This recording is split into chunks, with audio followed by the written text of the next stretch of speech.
이번 장 본문부터 이제 본격적인 일곱 대접 재앙의 시리즈가 나옵니다.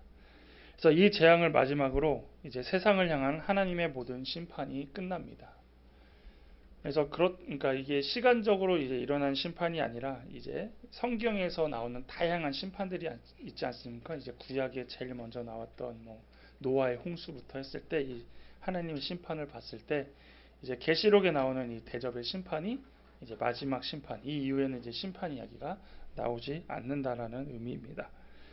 그래서 이 일곱 대접의 심판은 무엇이냐? 더 이상 돌이킬 수 없고 기회도 없는 심판이죠. 왜냐하면 그 전에 있었던 하나님의 심판은 어땠습니까? 어떠한 지역에서만 일어났고 아니면 어떤 대상으로만 일어났기 때문에 그것을 보고 사람들이 회개할 수 있고 깨달을 수 있고 돌아올 수 있었지만 이 대접의 심판은 이제 최종의 심판이기 때문에 이 땅에서 더 이상 기회가 없는 그런 모습이 나타납니다. 일곱 대접 심판은 앞에 이제 일곱 나팔 심판 기억나시죠? 그 나팔의 심판하고 거의 유사합니다. 그래서 이야기했듯이 이것이 차례대로 일어나는 심판이 아니라 하나의 심판을 나팔 심판, 대접 심판, 인심판으로 이제 표현한 거기 때문에 그 내용상으로 보면 이제 비슷한 것인데 우리가 나팔 심판과 대접 심판을 이렇게 한번 비교해 보면서 어떤 모습이 있는지 한번 짚어보겠습니다. 나팔 심판은 처음에 이제 땅에 시작되고 그 다음 바다, 금가음, 광과 물, 그 다음 해달별, 그 다음 어두워졌고 큰 강 유브라데, 마지막엔 번개, 우레, 음성, 지진, 큰 우박 이런 순서로 나타났습니다. 근데 대접 심판도 놀랍게도 똑같은 순서 그리고 똑같은 내용으로 이제 일어난다라는 것이죠. 그래서 공통점은 이제 표에 나온 것처럼 처음 네 가지 심판의 대상은 이제 자연계에 대한 심판이 이루어지고 이제 다섯 번째, 여섯 번째, 일곱 번째는 이제 같은 언급, 같은 상황, 같은 모습으로 이제 그렇게 보여지고 있다라는 것입니다. 자, 그걸 공통점을 보면서 이 대접 심판을 보시면 나팔 심판 때 있었던 일 그런 상황하고 이제 똑같다, 비슷하다라고 볼 수 있다라는 거죠. 단지 나팔을 부른 것과 대접을 쏟은 거 이제 그 차이만 있는 겁니다. 그럼 이제 차이점이 무엇이냐? 차이점은 첫째로 심판의 강도가 조금 달라요. 나팔 심판은 그 심판이 일어났을 때 3분의 1만 멸해졌어요. 3분의 1만 심판을 받았다라는 거죠. 그러니까 부분적입니다. 근데 대접 심판은 뭐냐? 전체가 이제 영향을 받아요. 그래서 바다 같은 경우도 뭐 3분의 1만 피해를 봤으면 대접은 전체가 이제 피해를 입게 되는 것이고, 강과 물도 나팔은 3분의 1만 피해를 입었으면 대접은 이제 전체가 이제 피해를 입는 정도로 심판의 강도가 강해지고요. 두 번째로 나팔 심판은 주로 환경을 통한 간접적 심판입니다. 나팔 심판을 들으면 이제 주위 환경에 의하여서 그것으로 이제 사람이 피해를 받는다라고 하면은 대접은 이제 사람들이 직접적으로 피해를 받습니다. 그러니까 이제 한번 거쳐서 들어오는 거랑 이제 바로 받는 거랑 이게 느낌이 완전히 다르다는 거죠. 세 번째로는 나팔 심판 그리고 인심판 같은 경우는 여섯 번째 심판이 일어나고 마지막 일곱 번째는 이 막간 장면이라고 해서 그런 삽입되는 그런 구절들이 있었습니다. 그래서 그 사이사이에 어떤 하늘에 대한 이야기, 천국에 대한 이야기, 하나님에 대한 이야기가 한 번씩 들어가서 일곱 번째 천사가 이름에 나팔을 불고 아니면 인 같은 경우도 일곱 번째 인이 그 다음 이제 등장하는데 이 대접은 막간 장면이 없습니다. 그냥 심판이 한 번에 쭈쭈쭈쭈 소개가 되고 있다라는 겁니다. 그래서 이 재앙이 이제 이게 온다라는 것인데 이렇게 볼 때 이것은 어떤 의미냐면 나팔 심판 때와 인심판 때는 그것이 일어났을 때 회개의 기회가 있었지만 대접의 재앙은 인류 전체에 직접적으로 미치기에 이 재앙이 끝나면 더 이상의 회개, 다시의 기회가 없다라는 것을 보여주고 있습니다. 그러니까 심판의 최종적인 모습을 여기서 표현하고 있다라는 것이죠. 그래서 대접의 재앙은 스케일 자체도 다르고 심판의 그 영향도 다르고 그다음에 그것이 주는 의미도 다르다는 것을 이런 모습을 통해서 볼 수 있다라는 겁니다. 자, 그리고 또 이제 이것을 무엇과 연결해 볼 수 있냐면 우리가 출애굽의 10가지 재앙하고 우리가 조금 이렇게 비교해 볼 수 있다라는 것이죠. 그래서 순서도 보면은 일곱 나팔, 일곱 대접은 보면은 비슷합니다. 그래서 일곱 나팔은 피 섞인 우박과 불이 땅에 떨어졌습니다. 처음에. 그리고 일곱 대접은 이제 땅에 쏟아지자 악하고 독한 종기가 이제 일어나는데, 이것이 출애굽 재앙에서 보면은 여섯 번째 재앙과 일곱 번째 재앙이 일어난 것과 이제 똑같은 현상이 일어납니다. 그래서 이것을 보면 우리가 어떻게 생각해 볼 수 있냐면, 일곱 가지 재앙이 일어날 때는 애굽에서만 일어났잖아요. 그렇죠? 그래서 애굽 사람들에게만 임했던 심판이라면은, 이 대접 재앙으로 넘어오면은 이 애굽인들이 당했던 그 심판을 이제 믿지 않는 모든 사람들이 겪는 것으로 이제 확장한 모습으로 우리가 살펴볼 수 있습니다. 대신 순서는 조금 달라요. 10가지 재앙은 뭐 피게이파, 악도구, 매흑장이라고 해서 그 순서가 있었다라면, 이 대접 재앙은 이제 그 순서대로 내리는 게 아니라 대신 그 내용은 출애굽 때 있었던 재앙하고 똑같은 겁니다. 비슷하지도 않아요. 똑같은 재앙들이 이제 드러나고 있는 것입니다. 그리고 일곱 나팔, 이제 두 번째 보면은 일곱 나팔에서는 불 붙는 큰 산이 바다에 던져지는데, 일곱 대접에서는 이제 바다에 쏟습니다. 그래서 바다가 피로 됩니다. 그래서 첫 번째 재앙, 물이 피가 돼서 나일강이 피가 되는 그 모습을 알 수가 있는 것이고, 세 번째 보면은 이때는 강과 물의 재앙이 일어나는데, 나팔에서는 큰 별이 강과 샘에 떨어진다고 했는데, 대접에서는 강과 물 그 전에 쏟으면서 강이 피가 된다라는 거. 네 번째, 해달별에 대한 부분은 나팔 재앙은 해달별 어둠이 왔는데, 일곱 대접에서는 해에 쏟음으로써 해가 사람을 태웁니다. 그래서 이렇게 나타나고요. 다음으로 다섯 번째, 일곱 나팔에서는 황충이 무적행에서 나오는데, 일곱 대접에서는 짐승의 보좌에 쏟음으로써 어둠이 임하고, 이제 아홉 번째 재앙인 어둠이 생각나게 합니다. 여섯 번째, 큰 강 유브라데에 결박한 천사가 풀려나 전쟁을 일으키는데, 일곱 대접에서는 이제 큰 강 유브라데에 쏟음으로써 아마겟돈에서 전쟁이 일어나고 개구리 같은 더러운 영들이 이제 나옵니다. 그리고 일곱 번째, 여기는 그리고 이제 일곱 번째는 하늘의 찬양, 24장로 번개의 음성, 울의 지진, 큰 우박이 언급이 되고, 대접에서는 공중의 쏟음으로써 바벨론 멸망을 가르치고, 큰 우박, 번개의 음성, 울의 큰 지진, 섬, 산이 사라지고, 이제 출애굽에서는 이제 우박과 울의 재앙이라고 하는 거죠. 그래서 앞에서 언급된 부분은 이제 땅, 바다, 강과 물, 해달별은 순서적으로 나팔 재앙에 언급된 것처럼 일곱 대접에서도 언급이 되지만, 그 심판의 내용이 조금씩 다릅니다. 그래서 그것을 이제 우리가 알 수 있는 것이고, 이것은 또 출애굽에 있는 재앙하고 비슷하게 우리가 볼 수 있다라는 것이죠.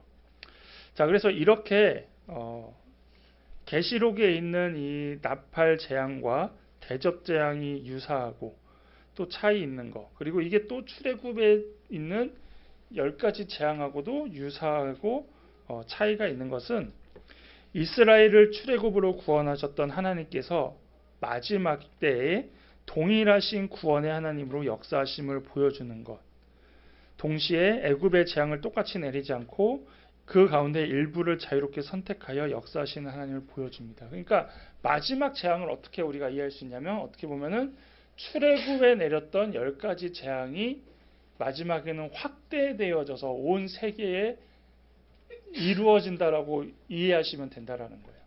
그래서 과거에도 이스라엘 사람들하고 애굽 사람들이 같이 살고 있었지만, 그 재앙을 맞았던 사람은 누구만 맞았나요? 애굽 사람들에게만 이제 임했지 않습니까? 그때도 하나님이 재앙을 받는 민족과 재앙을 받지 않는 민족을 같은 지구 안에 있었을 때에 그것이 일어났다라면, 마지막 때에도 역시 온 지구적으로 일어나는데, 그 가운데서도 믿지 않는 사람에게는 재앙이 내리고, 그 가운데 믿는 사람들은 구별되어져서 이 재앙을 피하는 것이 이 출애굽 전에 일어났던 재앙과 마지막 때의 이런 모습으로 하나님은 이렇게 역사하신다라는 것을 보여주고 계신다라는 거죠.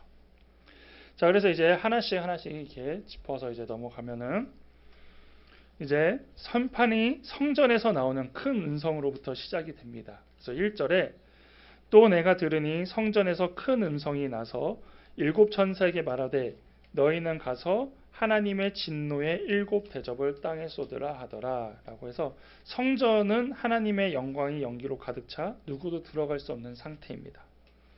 그래서 이 성전에서 나오는 이 음성은 무엇이냐? 하나님이 하시는 음성임을 우리가 알 수 있다라는 것이죠. 그리고 이 하나님의 음성은 일곱 천사에게 너희는 가서 하나님의 진노의 일곱 대접을 땅에 쏟으라고 말씀하십니다. 자, 그럼 무엇입니까? 땅이 어떤 곳이에요? 땅. 지금 계시록에서 땅은 누가 살고 있냐면 사탄의 통치 아래에 놓인 세상과 그 통치 안에 사는 모든 사람들을 표현하고 있습니다. 그러니까 우리가 사는 지구로 생각하시면 되는 거예요. 그래서 이렇게 하나님께서 이제 천사들을 통해서 이제 지구의 마지막 때의 심판을 위하여 이제 가라라고 말씀하신다는 거죠. 그래서 첫째 천사가 이제 이 대접을 쏟자 어떤 일이 일어나느냐? 악하고 독한 종기가 짐승의 표를 받은 사람들과 우상에게 경배하는 자들에게 납니다. 그래서 이런 사람들이 어떤 사람입니까?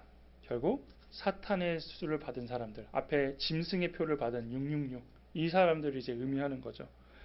그래서 성경에서 악성 종기는 언제 나타나냐면요, 하나님이 주시는 말씀을 듣지 않고 다른 신을 따라 섬기게 될 때 이런 심판을 받았다고 합니다. 그래서 우리가 애굽에서만 났던 것이 아니라 신명기 28장 14절에서 15절 그리고 35절에도 보면은 하나님의 말씀을 거역한 자들이 받았던 형벌이 바로 이 악성 종기였다라는 거죠. 이렇게 볼 때에 이 첫째 대접은 두 증인으로 대표되는 지상에 전투하는 교회가 땅에 거하는 모든 이에게 전했던 복음의 말씀을 듣지 않고 짐승의 표를 따라가고 짐승을 따라 짐승을 숭배했던 그 사람들에게 내린 심판으로 알 수 있습니다. 자, 종기는 어떤 건지 아시나요? 종기가 헬러어로는 헬코스라고 하는데요. 이것은 종양이 생기거나 찢어질 듯이 아프며 전염으로 감염되는 종기로 누가복음에서 거지 나사로가 걸렸던 병이 바로 이 종기라고 이야기합니다. 근데 이 악하고 독한 종기의 특징이 뭐냐면 빠르게 전염될 뿐만 아니라 대부분 쉽게 낫지 않고 심화되어 큰 고통을 주는 질병이 이 종기라는 것이죠. 그래서 이 땅의 사람들이 이 치유 불가능한 고통에 있다라면 어떤 상황이 되냐면 회개해야 되고 다시 이 병을 준 것이 무엇인지 찾아서 하나님을 향해 가야 되는데 여기서 뭐라고 되어 있냐면 그럼에도 불구하고 더욱더 간절하게 우상하게 간다라는 것이에요. 그리고 표를 준 짐승에게 더욱더 강력하게 호소한다라는 거죠. 즉 무엇이냐? 끝까지 하나님을 찾지 않고 결국에는 자신들이 믿고 있는 신을 향해서 그렇게 고통을 받고 있음에도 불구하고 계속 우상에게 간다라는 것을 여기서 말하고 있습니다. 그리고 시간이 지나서 이들이 이렇게 필사적으로 나으려고 노력하지만 그리고 필사적으로 우상과 짐승에게 갈수록 결국 그것이 헛수고임을 깨닫게 된다라는 것을 말합니다. 이렇게 이제 첫째 대접의 심판이 지나가고 둘째 대접에 이제 나타납니다. 그래서 둘째 천사가 이제 두 번째 대접을 바다에 쏟습니다. 자, 이제 바다의 대접을 쏟자 바다가 죽은 자의 피같이 되어 바다에 있는 모든 생물이 죽게 됩니다. 자, 애굽의 첫 번째 재앙 보면은 첫 번째 나일강이었거든요. 애굽의 나일강에 이제 피가 됩니다. 그래서 이제 어떤 일이 일어납니까? 강이 피가 되자 가장 먼저 강에 있는 뭐가 죽을까요? 물고기가 죽는 거예요. 물고기가 죽고 그 다음은 이제 사람에게는 어떤 문제가 생길까요? 마실 물이 없어진다라는 것이죠. 마찬가지입니다. 이 나일강은 그만한 규모였지만 이 전 세계의 바다와 강이 이제 피로 변한다라면 똑같은 현상이 일어난다라는 거죠. 바다에 있는 모든 물고기가 다 죽고 심지어 사람도 이제 모든 물을 마실 수 없는 상황이 된다라는 겁니다. 그래서 이것은 이제 어떤 모습이냐? 실제적인 모습은 이렇게 바다는 그러한 피로 인하여서 물고기는 죽고 사람은 고통당하지만 또 한편으로 이제 계시록에 나왔던 것 가운데 바다에서 올라온 짐승도 기억하시죠? 예, 바다에서 올라온 짐승도 큰 타격을 입습니다. 왜냐하면 바다에서 올라온 짐승도 바다가 거처인데 그 바다가 피가 되기 때문에 그 거처를 잃어버리는 모습. 그래서 이런 영적인 부분까지도 같이 해석할 수 있다라는 것이죠. 왜냐하면 바다는 어떤 공간이냐면 성경에서 바다는 혼돈과 공허의 세력이 활동하는 공간으로 많이 표현되고 있습니다. 그래서 긍정적인 것보다는 부정적인 공간이었어요. 그래서 어둠과 악의 공간, 약간 미지의 세계, 현재도 좀 깊은 바다 같은 경우는 우리가 잘 알지 못하는 그런 공간이지 않습니까? 그래서 그곳에는 그 누구도 침범하지 못했다라는 것이에요. 그런데 이곳을 누가 무너뜨립니까? 하나님께서 그곳마저도 무너뜨림으로 인하여서 이제 혼돈이 오기 시작한다라는 것이죠. 그래서 이것은 곧 바다에서 온 짐승도 멸망할 것이고 또 바다 때문에 많은 사람들도 고통당했다는 것인데, 이제 인간에게 나타나는 것은 바다는 이제 어떤 곳이었냐면 그 당시에 이제 일반적으로 우리가 식수로나 먹고 사는 것뿐만 아니라 무역을 할 수 있고 그다음에 서로 장사하는 삶의 근원도 이 바다와 관련이 되어 있습니다. 근데 이런 곳이 어떻게 됩니까? 피로 변했으니 당연히 잘 될 리가 없을 것이고, 그다음에 그들이 그렇게 바다를 통하여서 사람이 문화적으로 발전을 하고 문명적으로 발전하지만 그 바다의 특징은 인간의 힘으로 다스릴 수는 없다라는 겁니다. 우리가 그곳에 배를 띄워서 다니기도 하고 낚시를 하긴 할 수 있지만 그 바다를 우리가 다스리지 못한다는 거죠. 그래서 파도를 만나거나 해일을 만나거나 어떤 문제를 생겼을 때는 인간이 당할 수밖에 없는 부분입니다. 그런데 그곳을 누가 주관하시냐? 하나님께서 주관하신다는 것을 여기서 보여주고 있다는 것이죠. 사람들이 아무리 빌고 빌어도 사람은 그 바다를 정복할 수 없습니다. 하지만 하나님께서는 그런 바다를 길들이시는데 그 중에 하나로 이 심판의 도구로 사용하셨다라는 것이죠. 그래서 이렇게 하는 것을 통하여서 사람들도 이 바다에게 행운을 기원하고 어떤 바다의 신 그리고 바다에 있는 어떠한 큰 상징들을 가지고 살았지만 그것 또한 헛된 것이다라는 걸 보여주고 있다라는 것이죠. 그래서 사람은 바다를 정복할 수 없기 때문에 언제나 그것에 대하여서 우리나라 같은 경우도 배를 탈 때 제사를 지내기도 하고 나름대로 기도를 하는 이유가 그런 부분이지 않습니까? 근데 그런 모든 것들이 다 헛되다라는 것을 이 두 번째 심판을 통해서 알려주신다는 겁니다. 자, 이번에 이제 세 번째는 이제 강과 물 근원에 이제 대접을 쏟습니다. 그러니까 바다라면 이제는 그 안쪽에 있는 모든 작은 곳까지도 대접을 쏟는다는 거죠. 그리고 여기도 이제 피가 됩니다. 바다뿐만 아니라 강과 물의 근원에도 피가 됩니다. 자, 피가 되면 이제 마실 물도 없고 이제 물고기뿐만 아니라 어디까지도 문제가 일어나기 시작하냐면 곡식에도 이제 문제가 일어나기 시작한다라는 것이죠. 왜냐하면 땅에 있는 곡식들이 바다의 지하수라든지 그 물을 가지고 이제 성장하고 있는데 바다는 우리가 물고기 하면 딱 떠오르지만 강과 물의 근원은 이 곡식까지도 이 지상에 있는 모든 것까지도 이제 영향을 받게 된다라는 겁니다. 이렇게 되면 결국 어떻게 됩니까? 물고기도 못 먹고 사람도 목이 마르고 곡식도 이제 재배할 수 없기 때문에 육신의 고통이 심해진다는 것이죠. 이런 상황 가운데 이렇게 물을 차지한 천사, 이렇게 물에 대접을 쏟은 천사가 어떠한 모습을 보여주냐면 하나님의 공의로운 심판을 찬양합니다. 그러니까 사람은 그렇게 죄인들은 고통을 당하고 힘들어하는데 천사는 도리어 이런 상황 가운데 하나님께 찬양을 하는데 이렇게 말합니다. 내가 들으니 물을 차지한 천사가 이르되 전에도 계셨고 지금도 계신 거룩하신 이여 이렇게 심판하시니 의로우시도다. 자, 이 심판의 내용을 보면 되게 비참하고 끔찍하고 무서운 상황인데 천사는 하나님이 이렇게 하시는 게 하나님 너무 하시는 거 아니에요? 그래도 그렇지 이 심판의 방법밖에 없을까요? 이렇게 하는 게 아니라 도리어 의롭다. 하나님이 이렇게 하는 게 의를 세우는 거다. 지금 이렇게 노래하고 있다라는 거죠. 자, 그래서 이것은 무슨 의미냐면 지금 하나님의 심판을 보내도록 천사들이 한 명씩 한 명씩 가서 그 자연계의 부분을 이제 심판을 내리고 있지 않습니까?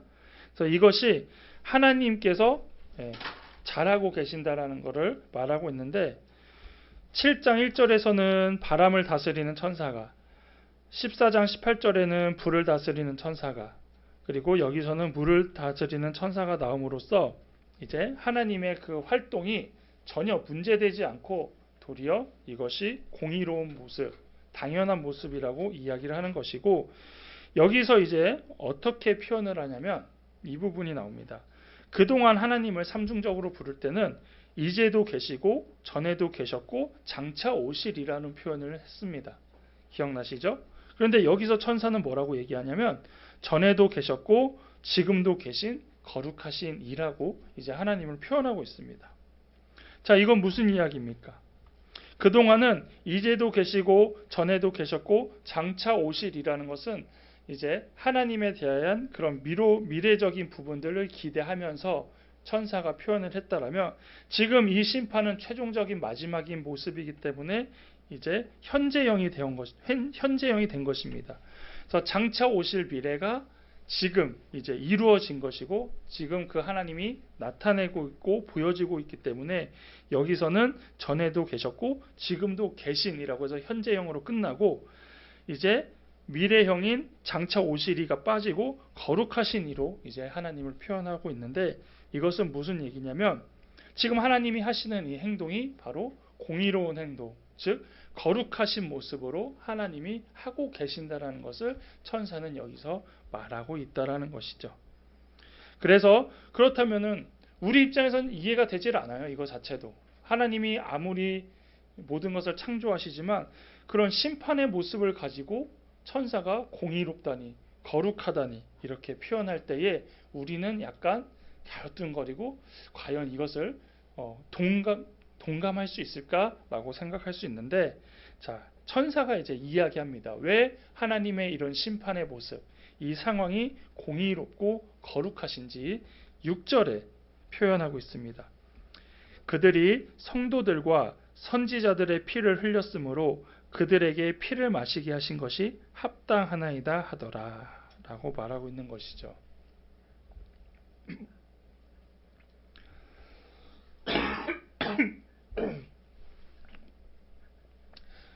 하나님께서 그동안 대접을 쏟아서 지금 이 물로 피를 만드시는 것은 그동안 이 땅에서 사탄이 그리고 악의 세력이 했던 게 무엇이냐면 성도들의 모든 사람의 피를 쏟았기 때문에 이제는 피해 복수와 같은 개념입니다. 어떻게 보면은 그러니까 하나님의 자녀들이 피를 흘렸잖아요, 이 땅에서. 그러니까 그렇게 그 피가 이제 변함으로 인해서 이제 너희가 이제 당하는 것이다. 이것이 하나님이 하시는 하나의 심판이다라고 보여주고 있다라는 것이죠. 그래서 앞에 계속 이 심판에 대한 부분이 어디와 관련이 되냐면 불의한 죽음을 탄원했던 순교자들의 기도 기억이 나시죠? 그래서 어느 때까지 우리의 이 억울함을 하나님 풀어주시겠습니까? 왜냐하면은 믿는 사람들이 지은 죄라고 표현하긴 뭐하지만 그들이 살아간 것은 하나님의 이름과 예수 그리스도의 이름과 복음의 사명을 가지고 살아간 것밖에 없거든요. 근데 그들은 그렇게 바르게 살았는데 그들이 누구에 의해 죽습니까? 짐승의 숫자를 가지고 있는 사람들 그리고 사탄에 의하여서 그들이 심판을 받으니까 억울하다라는 거죠. 하나님 말씀대로 살았는데 왜 우리는 이렇게 피를 흘려야 됩니까? 우리는 복음 들고 살았는데 왜 우리는 이렇게 죽음을 당해야 됩니까? 그래서 순교자들의 피와 탄원들이 계속 하나님한테 요구를 했잖아요. 하나님 언제 그것을 공의를 실현해 주실 것인가요? 하나님 언제 이 원수를 갚아 주실 건가요? 그러자 이제 마지막 때에 이러한 모습으로 하나님께서 보여주신다라는 거죠. 그래서 강과 바다가 피로 변한다는 것은 그냥 피가 아니라 그동안 이 믿는 사람들에 대한 핍박, 그리고 믿는 사람들을 죽였던 그 피를 이제 너희가 직접 경험해라. 이 피들은 바로 너희 손으로 죽인 그 사람들의 피다라는 것을 의미하고 있다라는 겁니다. 그리고 이제 넷째 천사가 이제 대접을 어디다 쏟냐면 해에 쏟습니다. 자, 이제 해에 쏟자 그 해가 권세를 받아 불로 사람들을 태웁니다. 상상이 안 가죠? 우리가 이렇게 먼 거리에 해가 있는데 그곳에 대접을 쏟고 그 해가 태우는데 이것이 무엇이냐면 자, 하나님의 심판하는 가운데 이제 불의 심판하고 관련이 있다라는 것이죠. 그래서 불로 태우는 것이 하나님이 심판하는 방식 중 하나이기 때문입니다. 나팔 재앙 중에서도 첫째, 둘째, 여섯째가 불로 태우는 심판이었어요. 또한 바벨론이 불에 살라질 것이라는 것을 계시록 18장 8절에서 그리고 하나님의 원수들이 최후에 영원히 타는 불못으로 던져지는 게 계시록 19장 20절, 20장 10절, 14절, 21장 8절. 그러니까 지옥을 생각하시면 돼요. 우리가 일반적으로 말하는 지옥을 불지옥이라고 생각하듯이 하나님이 해를 통해서 이렇게 태우는 것도 하나님의 심판에 대한 한 방법으로 이해하시면 됩니다.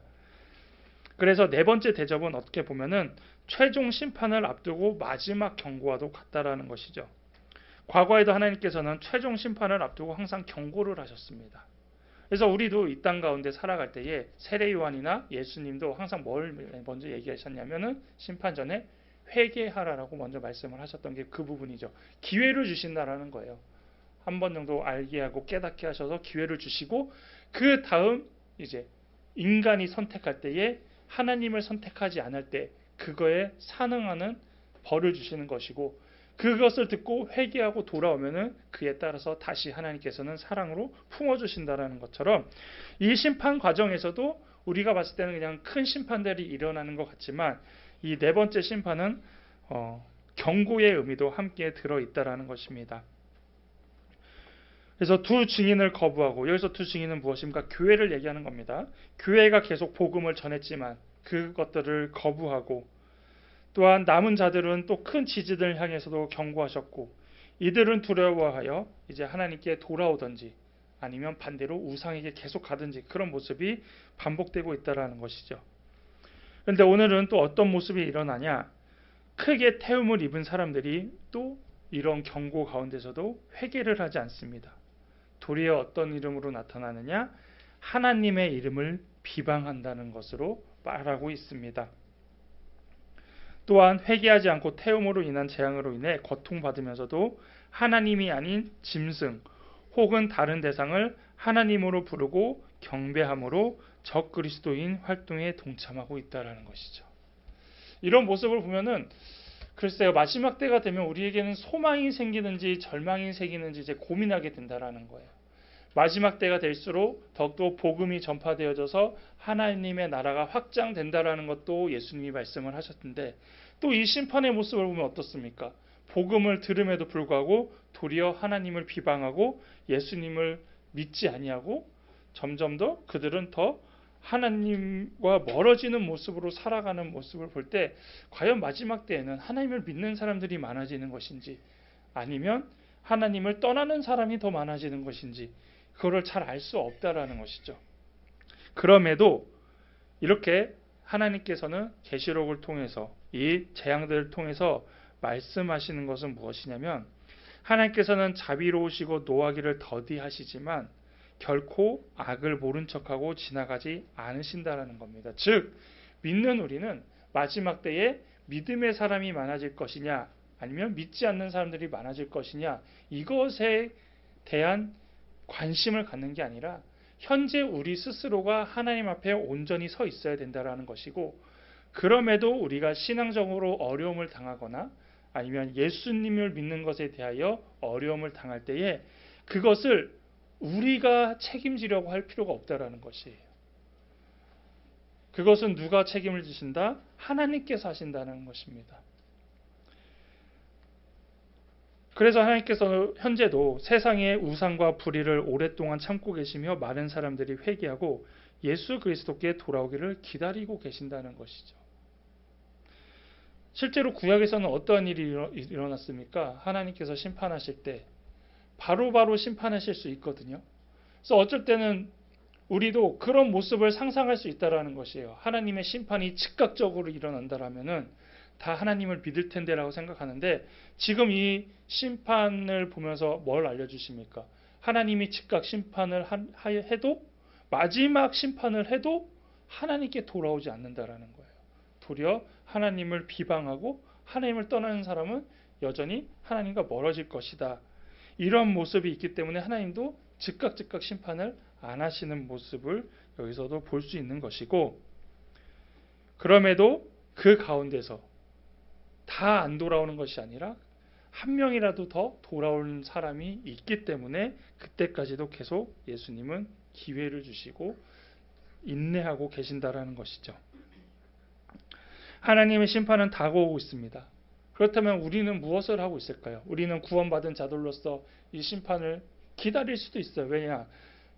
계시록 서두에도 얘기했듯이 지금 이 계시록의 재앙은 우리가 당하는 재앙이 아니에요. 믿지 않는 사람에게만 가는 재앙입니다. 그렇다고 해서 우리가 이걸 가지고 겁먹는 게 아니고, 그렇다고 우리가 이것 가지고 안도하는 게 아니라, 내가 사랑하는 사람, 내 주위 사람, 믿지 않지만 말 그대로 인간적으로 좋은 사람들 많잖아요. 저도 그런 경우가 많이 있거든요. 그래서 저 사람은 정말 하나님 믿지 않지만 마지막 때 지옥 안 갔으면 좋겠어, 이런 사람들 분명히 있다라는 거예요. 그런 사람들을 위해서 우리가 기도해야 된다라는 것이죠. 그리고 그런 하나님의 심판은 우리가 봤을 때는 그것에 대하여 뭐라 할 수 없고, 결국 그것은 크게 봤을 때 공의로운 심판이기 때문에, 공의라는 건 뭐냐면 그 사람이 행한 대로 그 사람이 당하는 심판이잖아요. 그렇기 때문에 결국 그 사람들이 마음을 돌릴 수 있도록, 그 사람들이 하나님을 믿을 수 있도록 더 우리가 기도하면서 알려주어야 되는 것이 우리의 모습이라는 겁니다. 어떻게 보면 그럴 수 있어요. 우리는 이 심판을 당하지 않기 때문에 나는 이 심판을 안 당하니까 나는 그냥 나 혼자 열심히 하나님 믿고 잘 살아야지. 저도 그럴 때 있거든요. 가끔 나도 내 신앙 안 흔들리고 살면 난 천국 가니까 이 세상 그냥 잘 견디다가 하나님 만나야지, 그럴 때도 있지만 하나님의 마음은 그 마음이 아니잖아요. 하나님은 믿지 않는 사람들이 조금이라도 더 돌아오게끔, 왜냐? 그 사람들도 하나님의 자녀이기 때문에 그 마음을 갖고 있기 때문에 우리는 이 심판이 올 것임을 우리도 알아야 됩니다. 그 심판이 올 것임을 우리도 믿을 때에 우리도 움직일 수 있는 것이고, 우리도 그러한 예수님을 기억하면서 이 하나님의 뜻대로 살아가시기를 바라겠습니다.